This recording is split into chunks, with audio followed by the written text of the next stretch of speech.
So at this point, I've sent over 5 million cold emails, and diagnosing what is wrong with a campaign is complex, frustrating, and stressful. So in this video, I'm going to show you how we systematically diagnose what is wrong with campaigns and what we are currently using across hundreds of campaigns to do this. As a bit of social proof, we're currently sending between 18 and 20,000 emails a day, which is around 110,000 emails a week. And we're managing around 115 campaigns, which are currently active at the moment. And each of these campaigns are reaching out to around 100 new leads a day. So let's just talk about what an underperforming campaign is, because there are 3 different ways that you can characterize a campaign as underperforming.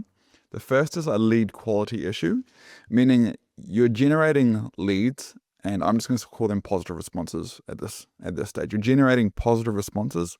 You're emailing someone, they're coming back positively, but you're not happy with the lead quality. You're not happy with the amount of them that jump on the phone, or how big the business is, or how much they understand the problem, or the revenue, or all these sorts of factors. This is a more complex topic, and I have a full video that you should go and watch that will be on screen somewhere now, which dives into lead quality and solving that.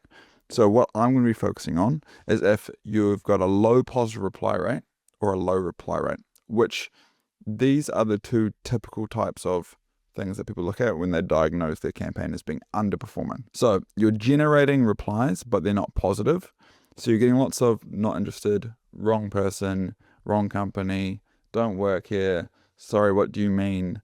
Hey, do you want to buy my thing instead? You're getting lots of stuff like that. Or you're not getting replies, or you're only getting automated replies. And we'll call this like a reply rate issue. Before you can diagnose, I'd say you want to send a minimum of 1,000 emails, maybe even more, just to get more data. Like, there's a problem, but you don't necessarily have enough data yet to be able to diagnose the problem. So make sure you've sent 1,000 emails before coming to some conclusion. And underperforming means different things to different people, and it's predicated on lifetime value and TAM. And what I mean by that is we have some campaigns where the reply rate might be like 1.3%, and the positive reply rate on that might be like 10%. So let's say 1 in every 13, 1 in every 1,300 emails we get a lead from, but they make they have an LTV of $1 million, let's say, and they've got a TAM of 50 to 100,000. So the large TAM and large LTV means that these numbers can be way lower and the campaign's still successful. There's still an arbitrage opportunity, meaning that you can still put in $1,000 a month into cold email and be making significantly more than that.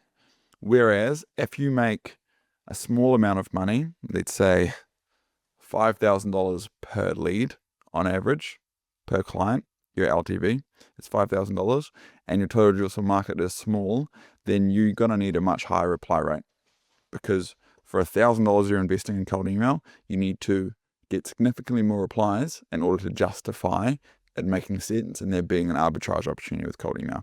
So these rates are predicated on the lifetime value of a customer for you and how big your total addressable market is. And I would say,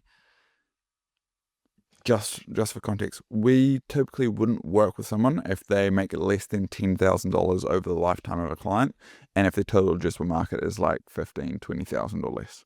So those are kind of our cutoffs for where it gets too difficult for us to take on that risk of doing cold email. Doesn't mean it can't work. I know lots of people that can get it to work with those sorts of numbers, but those are typically what you're looking at. So typically you can scale a campaign with a 0.25% lead to positive reply ratio.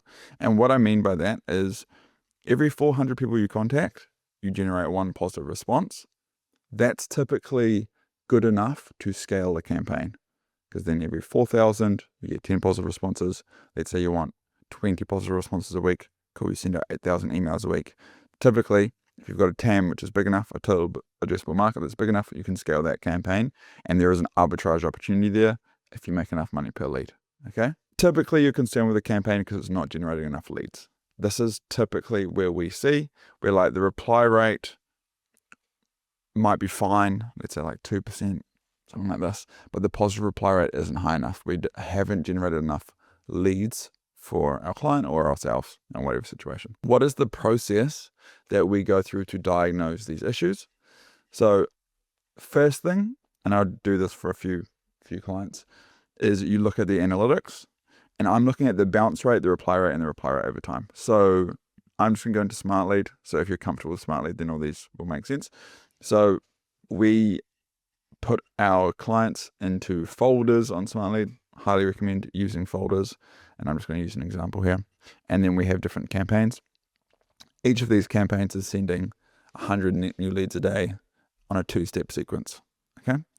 And automatically I can see a few things. So bounce is relatively high.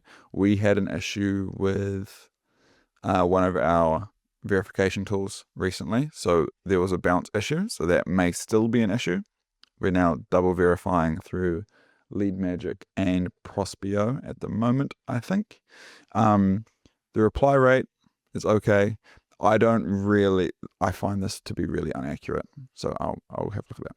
So when I'm looking at the data, we had some baddish bounce rates here. I'm looking at where people are replying, first email, second email. I can just see off the bat here, there's no variance on either of them. So that we may be running into issues where if there's no spin tax on them as well, then we could be burning our accounts because there's not enough variation in the emails. So there's that one. I'm just looking for obvious signs here. And then I am going to do the same for these ones. So still these bounce rate issues. I believe it was the same issue, which should be solved. The reply rates here are way better. Positive reply rates are not. But again, I just don't trust these positive reply rates because I know how many leads these campaigns have generated. Okay, so there is some relatively high potential bounce issues. There's more variations here. So this is just what I'm doing at a high level. 6 replies came in yesterday. Interesting. So what I want to do is I'm in data gathering mode. I don't want to jump to any conclusions too quickly. Cool. So I've gone through and I've looked at the analytics, just to start painting the picture about what's happening. And maybe what I'll do is I'm going to focus on this as I go through here. Otherwise, we might get a bit lost. So I might actually shut this. So let's go through these and we're going to look at the replies. So I'm just going to go into the Smart Lead Master Inbox and I'm going to find it.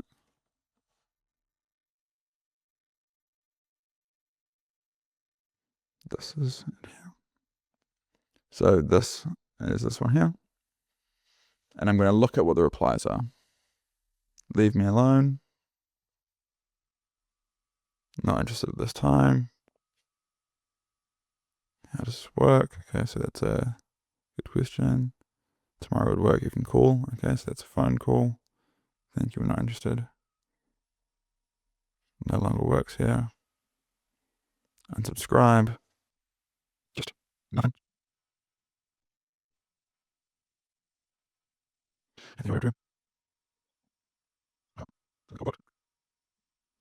Okay, so honestly, that doesn't look too bad. I'll go through the other ones. We do not install hardscapes, so potentially a lead list issue.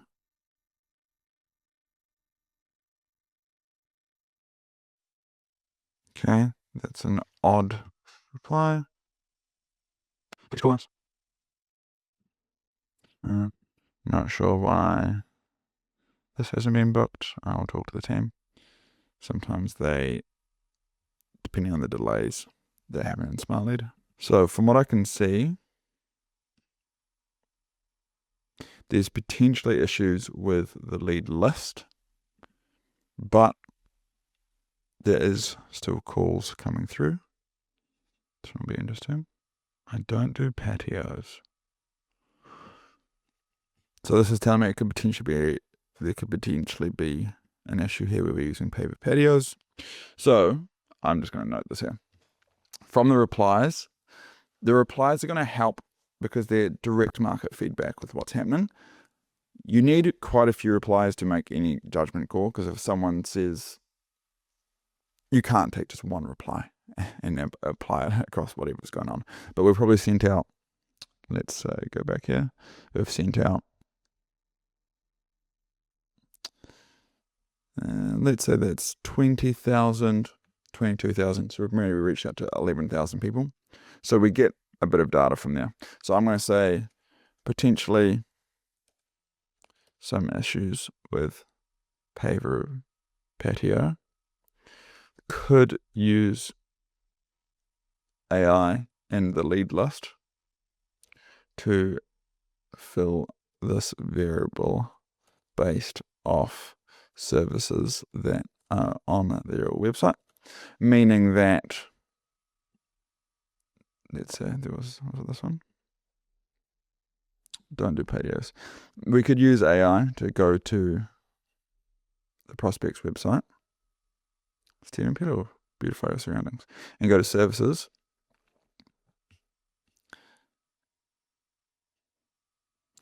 And you would find, like, instead of using paver patios, you could say steppers or planted beds or something along these lines, right? Based off each prospect's website, so that you're no longer going to get them to self-disqualify, because we can help them get all type of hardscaping jobs. It doesn't have to be paver patios. It's just what we wrote in the copy, because that's a pretty common one. But that if one of the reasons why this campaign's underperforming is because people are self-disqualifying, then that's one way to get past it. Also, some people say they don't do hardscaping. And them saying they don't do hardscaping is two things. Potentially, when we've done a scrape, it's included like landscaping and like other things around hardscaping. The client can help other people around hardscaping. It doesn't have to be hardscaping, it can be landscaping. So there is an argument that, again, we can say use AI to fill in this variable based off their website. Again, so that example, right? They call themselves gardening and landscape services. So we could say, like, hey, we help landscape companies by getting them more planter bed jobs or steppers for people that are, getting ready to sell their house. We connect, this could be done with AI, we connect gardening and landscaping companies with people who are getting their property ready for sale. I thought you could be a good fit. Typically, this results in 3 to 5 on-site appointments per week, especially with people looking for steppers and planted beds, something like this. We can use AI to fill in those variables to make sure they're not self-disqualifying. So by looking at the replies, you can diagnose potentially if it's a copy issue. Okay? Those are some potentials. And then you want to look at the lead list. Right? One thing I want to say is make sure you look at the lead list before coming to any of these sorts of things, because if someone is saying that not interested, you could say that they're not interested in the copy, or you could say that they are not interested in the copy. That you've reached out to the wrong business, and that's why there's an issue with the copy. There's not actually an issue with the copy itself. So a few ways to do this. You can just go on here and pull up a whole lot of these, and we say we want at least like 80% to be, from the looks of it, these are pretty much in the target market. But if you find that like a lot of these aren't, let's just go through a few. Landscape, yep, that fits. Yep, that fits. Yep, that fits. But I'm starting to see that these aren't necessarily hardscaping companies. They're kind of broader landscaping companies. Okay, this is some weird Figma. Yeah. Okay. Brick. Yeah. Yeah. Yeah. So they are all within the niche, but you'd probably do a deeper dive in this. They are all within the niche, but I would diagnose here that we're using the word hardscaping in the copy, which means that some people are going to self-disqualify, and we're using paver patios. But from what I can see, there's a broader range of like outdoor home services that are on this lead list. And so better tying that to the copy through maybe some use of AI is probably what I would recommend here. From here, we're going to classify it as a technical thing, a lead list thing, an offer thing. So is the issue that we're not landing in the inboxes? I don't think so, from looking at this stuff above. Is the issue that we're not really emailing the right people? I don't think so, from what I've seen above. we're landing in the inbox of the right people, but they don't respond positively. And I put off a copy here. So my diagnosis off here would be that people are self-disqualifying. Some percentage of people are self-disqualifying because we're using the word hardscaping and we're using the word paper patio, and we can use AI to fill these. So just so you know, signs it's a deliverability thing, high bounce rate, sub 1% reply rate. Reply rate has declined over time. Signs it's a lead list issue, high bounce rate again, because let's say you haven't verified the lead list correctly, which was our issue, which can lead into deliverability issues. Domains, I don't know what I've written here. Replies where people say we're not a good fit. Replies where people say wrong first name. Replies where people say no longer work here. And also, I know what I was going to say. All right, domains of companies on lead list outside of ICP. When you open up these, if you find like, hey, these are plumbing companies and we're reaching out because we've got like outdoor home services, if you're not plumbing, then there's a lead list issue and you need to either rescrape or refilter. Signs it's a copy issue. People saying not interested, unsubscribe. Lots of out of office replies, very, very little real replies. This is a common thing that we see. So if you're getting like your reply rate's like 4%, but they're all out of office or like no longer works here, then it's likely it's a copy issue. It can also be, if it's everyone saying no longer works here, what we've found is it can be a lead list issue because you've scraped a list which is now outdated. So classic, if you're using something that's scraping from Apollo, which is scraping from LinkedIn, and the data's 9 months old or something, lots of the people on the lead list no longer work there, and so you need a more fresh lead list. You want to check everything before you make a call because they can be interlinked, e.g. the bounce rate due to a bad email list can cause deliverability problems. So I step through these things and that's what I'm looking at. If it's not clear, like this one's not super clear, but I have a pretty confident stab that will help the campaign. This is what I recommend to do in ambiguous situations. So firstly, just confirm the lead list is made up of 80% of people you can help. Open 20 of the domains, check that 16 of them are people that you could help. All right?